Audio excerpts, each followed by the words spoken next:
Hi everyone and welcome back. I am Jenny and today we're going to talk about the intake process and some of the paperwork that goes with the intake process for private practice. As school counselors, I know our intakes, quote unquote, look like somebody emailing us or knocking on our door. It could be the child, the student themselves, it could be a colleague, it could be parents. And it's usually a pretty immediate need that we just need to get going and go take care of. We don't really have time to do a lot of looking into the background of it. Of course, we end up learning a lot about our students over time just through the course of the work that we do, but it's a real different kind of way of gathering information. Whereas when you're a therapist, particularly in private practice, what I have found is you can do this intake process that's much more structured and intentional. There's room for reflection. I really appreciate and enjoy this process, and I'm excited to kind of share with you a little bit more what it looks like so you can then be prepared when you want to do an intake with folks. So one way to maybe look at what this intake process is really all about, in my mind, there's a few things that you kind of can do with it. So you're wanting to really make sure that this client and you would be a good fit to work together. I usually offer and try to encourage folks to do a 15-minute phone consultation ahead of time so we can kind of, in a more informal way, just get some questions answered on both sides and start to look at whether we'd be a good fit. But then it's also in the intake process later on, after that initial 15-minute phone consult, you can have some time just to be able to really gather information about your client and then give them more information about what to expect in working with you, so you're both on the same page and you can ensure that you're going into this relationship with a good understanding of what it is and how it's going to work.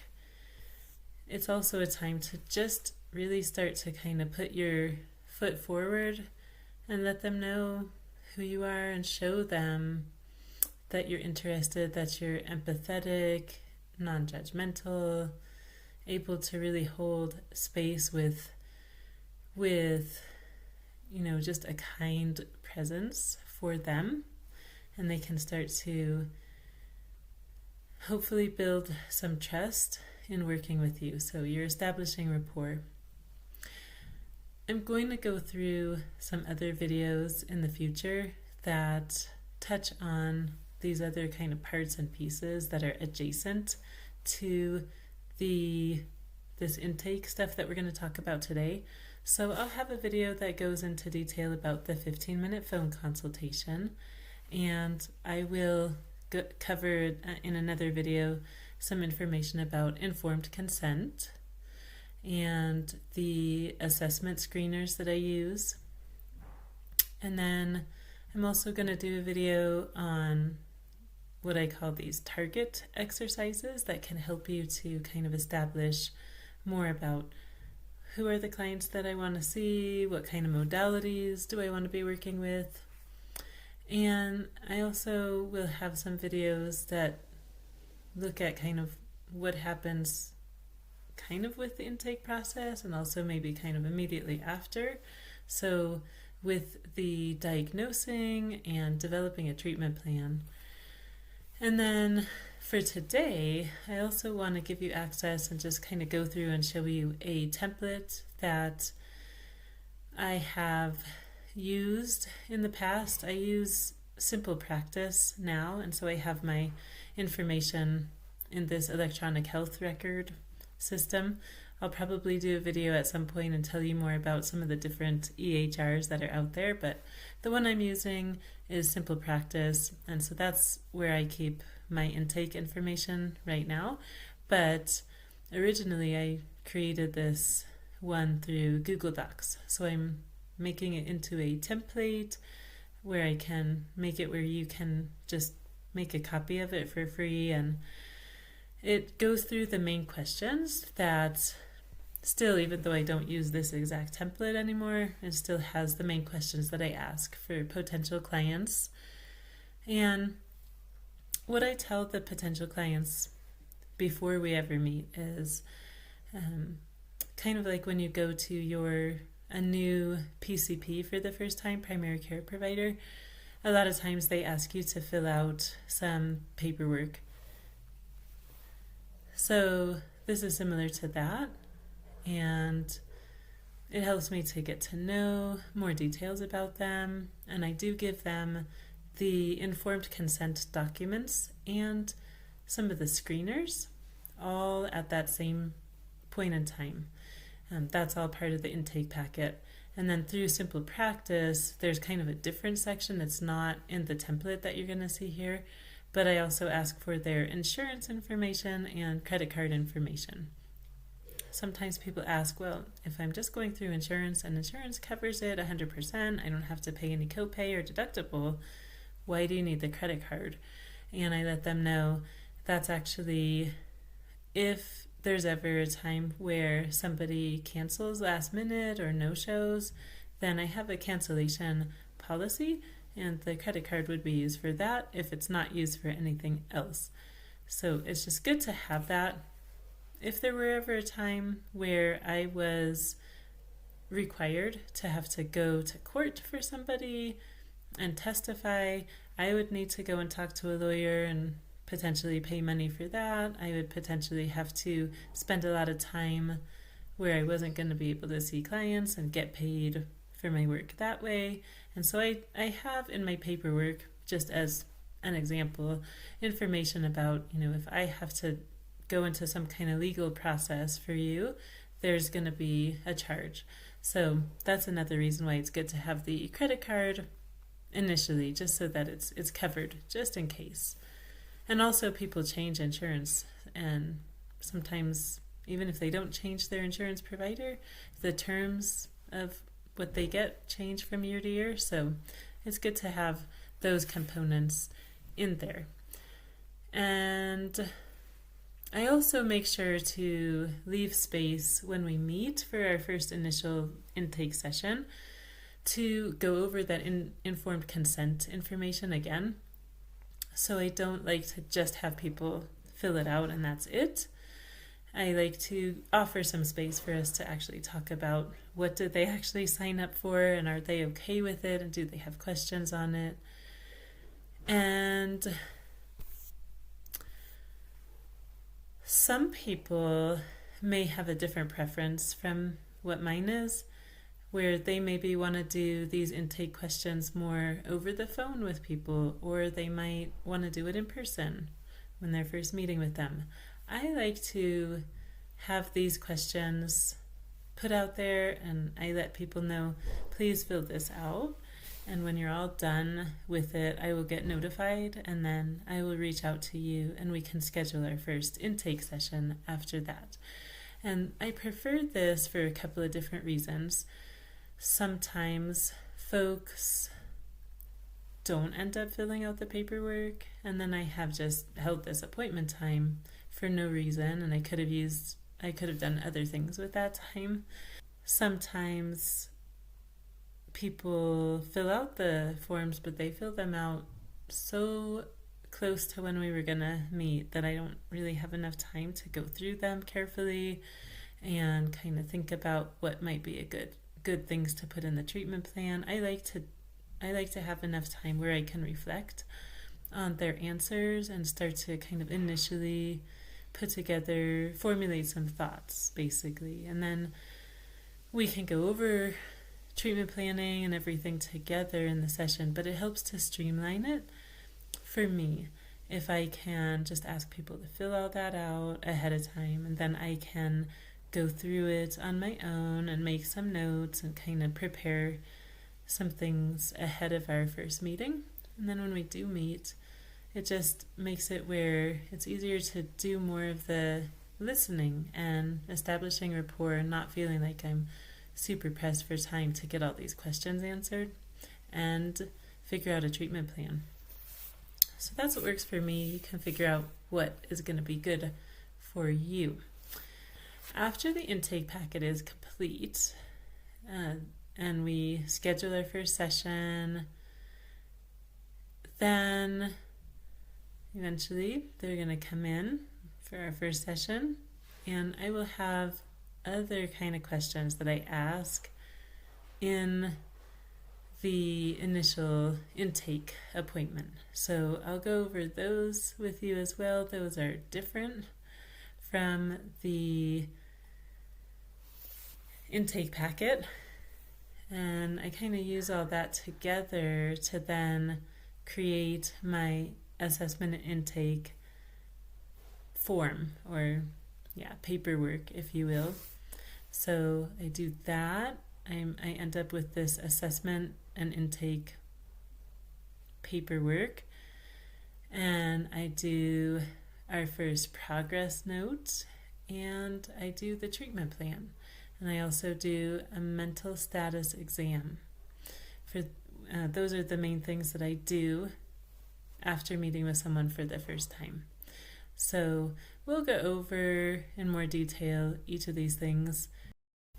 So here I'm just showing you the total of different parts and pieces that go into my intake, aside from the credit card and the insurance information. So those would be the only two things that are separate. Other than that, we have all these different templates. So I use a few screeners, and one of them is it comes from the DSM. So I'll just show you that here now, and you can see I ask, let me actually see if I can, there we go. So it's going to ask your name, date of birth, Medicaid ID. I did these forms specifically for Medicaid, so they're all going to ask for the Medicaid ID.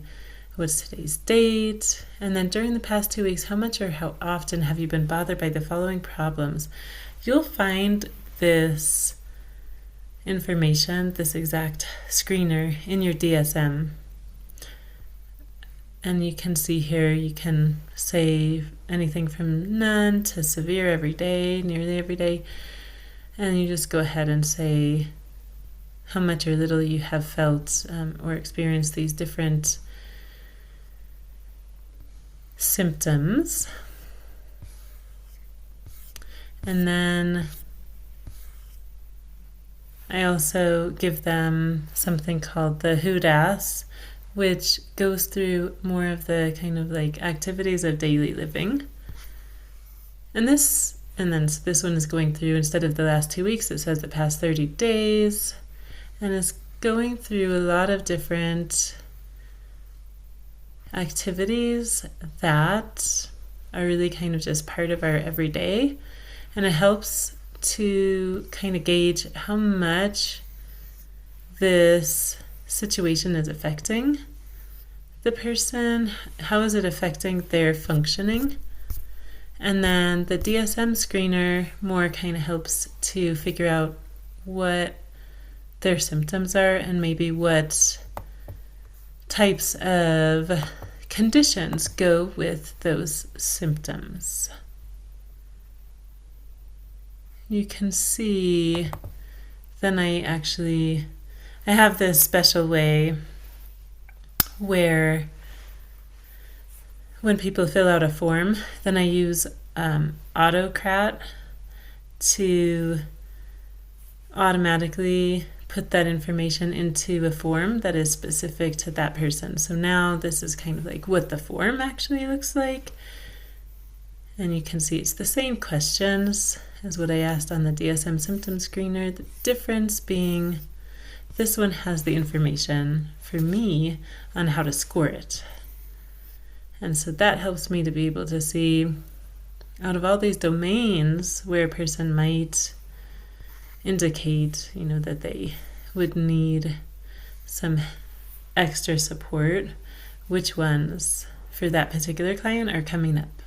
And then this last part of it kind of goes through and gives me some links for further assessments and symptom screeners that I could potentially do with clients. And so there's, for example, the PHQ-9, and I have a link to that. So this is just one place where you could find the PHQ-9. It's very, very popular and used quite a lot. And GAD, the GAD-7 is another one that's used very, very regularly. And so I have links to that. And those are two screeners that I also include at this point, and I just do them with everybody. And then there isn't a link in here, but I actually do have another screener that I've started doing more recently, which is the PCL5, and that's a way to gauge where someone is at with PTSD symptoms. But you can see here there's different scales for a lot of different conditions. And then I also have something for the HUDAS. So again, after the client fills this out, then I can basically press a button through AutoCAD, and then it helps me with the scoring. So I can see how much did they say that different daily living activities were a problem. And again, this one has the information for me on how to do the scoring, so I can have a better sense for how are they actually doing. So I use that information to help me gauge where people are. And then the client questionnaire I don't use as much these days, again, because I'm using Simple Practice and it's a little bit different, but this client questionnaire incorporates the PHQ-9 and the GAD-7. So the GAD-7 here is this first part, which is trying to gauge where someone's at with anxiety. And then I have a few questions that are more just kind of general to help me kind of gauge how are we doing in our treatment. And the idea was that I could give these kind of questions to folks at certain intervals and be able to kind of see how are they doing with their how do they feel like they're doing with their progress, and then also how am I doing with them. Are there some things that maybe are hard for them to tell me in person, but if I ask them, you know, did you feel understood and respected today, and they can just fill it out kind of more with some space and time away from me, then I can get that information and I can address it. And then it's got the scaling and scoring information for the GAD-7, and then same for the PHQ-9. So that's basically what all is in here. So the GAD-7 is the first 7 questions, and then the next 9 are the PHQ-9. And other than that, we've got the actual intake form. So I'm going to show you the template version of this, but just know that just as I showed you in the beginning with the DSM and HUDAS, the symptom screener and the HUDAS, there's a form that I have created, and then I use AutoCAD, and that way basically this template is linked to that, and then people just have to fill out a form, which seems maybe a little easier for them to do, and then I press a button and it comes up. So here you can see all of the information that I ask folks. So it starts off with really more of the general information. As you can see here, things like what's your name and date of birth. I have to ask for their Medicaid ID or social security number so that I can double check their eligibility. And then you can see some of the other things I ask there, and then employment and education and military information, family information, kind of getting a sense for their kind of social situation. And just some information on kind of their family growing up, as well as, if they're married or if they have kids now. And I ask a little bit about kind of their childhood home and things like that. The annual family income and number of persons supported is something that I ask to help me in case I'm using a sliding scale, and that helps me to gauge, where they're at and where I might need to look at my session costs for different people. So then there's kind of the presenting issue, if you will, what they're hoping to see happen as a result of counseling. And then I have kind of a box of different questions that they answer if they have experienced these different things. A lot of this is risk assessment, assessing for trauma and abuse and legal issues. So that's a big part of what all that is. Have you now or ever experienced a traumatic event or witnessed a traumatic event? That a lot of times that people have, they might not say a lot here, but even if they just say yes, then I know that's something I can follow up on when we meet in person. And then I ask them which of these kind of categories are stressing you out the most. And then I ask them about ACEs, again, kind of assessing for trauma. And I ask them about their strengths. And then we go into their medical and psychological history, and I want to know the name and address of their primary care physician so I can actually follow up and coordinate care and just know a little more about any kind of physical things going on, medications that they're taking, allergies. A lot of these questions are things that are required for Medicaid and Medicare, and Medicaid and Medicare tend to be the most stringent when it comes to insurance. And so I figure if I can comply with what they're needing, then it will make it easy to comply with all the other commercial insurance companies that I'm credentialed with. I ask them questions about drug and alcohol use and treatment that they may have had in the past, history from their family, and just kind of get a gauge of anything going on there. Again, I follow up with some of these questions further when we're actually meeting for the intake, but this gives me something to go by, so I kind of have a sense ahead of time of where to focus my attention. And if, for example, someone is showing some greater risk levels, then I can know ahead of time to plan some extra time so we can do safety planning and things like that. And I ask them questions about prior mental health conditions and counseling, and then emergency contact info.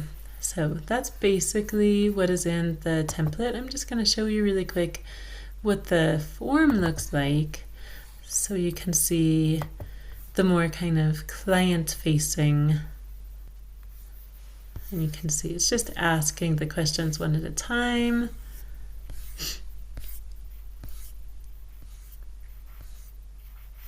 And you can just keep going through everything. So I've got check boxes for certain things.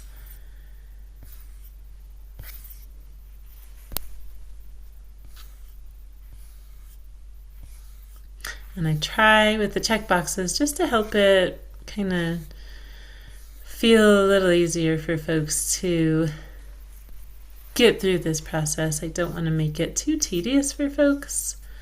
Here's the kind of risk assessment and abuse and trauma assessment section. So they just have these 3 columns, like I've never experienced that, I have but not now, or I currently am.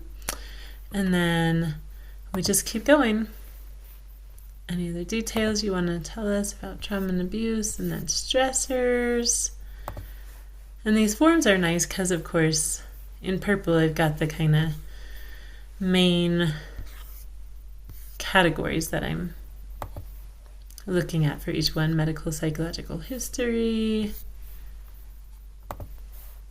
drug and alcohol assessment, and has all these details. And you can just see it's got all kinds of questions that it does ask. And also asking about previous counseling and what it was for and what their experience was like. A little bit more about their past and their childhood, and some things about kind of their developmental history. And also information about menstruation and pregnancy history. And then we get to the emergency contact info. And then that's it. And I click submit. And like I said, I use Autocrat, which allows me to go to the spreadsheet where the responses go after somebody fills out a form. And then I basically can press a button and say, okay, Autocrat, look at a new response that's come in, take all of that information and put it into the template and create a new document just for that new client. Okay, so here you can see another kind of resource that I just made for myself. So after I get those screenings done, then I put in the information on kind of the results of the screenings. I make sure that I have some of the main points that I want to cover in the informed consent paperwork that we went over, or that we will go over when we first meet, that they already signed. And then I have these questions that I ask everybody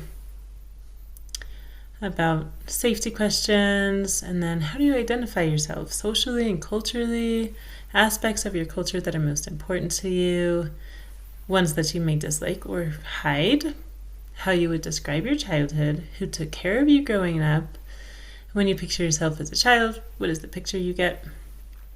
Then I put in kind of example of maybe diagnosis, and then a start of a treatment goal. So I kind of, those are not set in stone, but I just start to kind of put my formulation of where I think it might go with the treatment plan. Then some of these questions would be specific to however the person answered their intake form. So if a person were to answer like, I've really lost energy and motivation, I'm feeling stuck, then this first question might be good for that. And I tell them, I'm going to ask you some questions that are about safety, and then kind of broad questions that I ask everybody. And then I'm going to talk to you about your treatment plan. So then these are the questions that I talk to for them for the treatment plan. And I have that last question on signing an ROI to talk to their doctor, just to remind me to ask them about that, make sure that they're okay with. The last thing that I wanted to show you is just when I have the person right in front of me, I made this form to help me remember what I would want to ask them. So this is just another way to do the form. And there's a few questions in here that are over and above what were in that other form that I just showed you.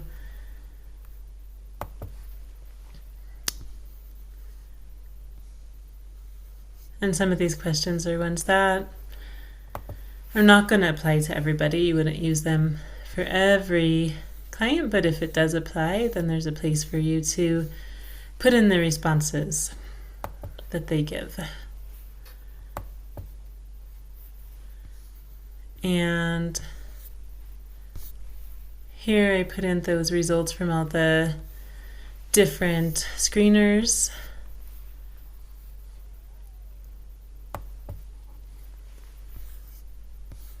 And then this is the mental status exam, where I fill in this stuff. And so some of the things that are in this form are not things that I actually talk to the client about, but it's more things for me to fill out. Orientation. So we might go over in more detail, or I'll give you some resources for the mental status exam and kind of what goes into that, but that's what all of that is about. Level of functioning, and then their interview behavior, and then I have a list of some of the main symptoms that we might be looking at. And for the treatment plan, more info about kind of the frequency, the duration, the intensity, the onset, what makes the symptoms better or worse, all of that. And for Medicaid in particular, there's a question that we need to ask about if they have an advance directive that they've gone over with their doctor or not, and if they want resources on that. And then I can go through the initial diagnosis, the clinical impressions. I have this as an example that I got from somewhere else just to help me kind of get in my mind what they're kind of maybe what I need to be looking at putting for that.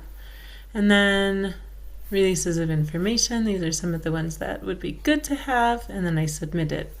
So other than everything I've just shown you, the main other things would be, again, just having some way to get their credit card and insurance information. And then when you're all done and they're gone, you don't have the client with you anymore, you still want to make sure to do a progress note for the session. And other than that, a treatment plan. So we'll go over more about those things in another video. Okay, so now we've gotten to take a look at the templates and the forms and everything, and that's it for today's video. In the next video, I'm going to go over the 15-minute phone consultation. And if you found anything in this video that was helpful or useful to you, please consider subscribing so other people can find it more easily. Share it, like it if you want to like it, and let me know in the comments if there's things that you would like for me to know. And until next time, remember, you have options and opportunities. See you soon.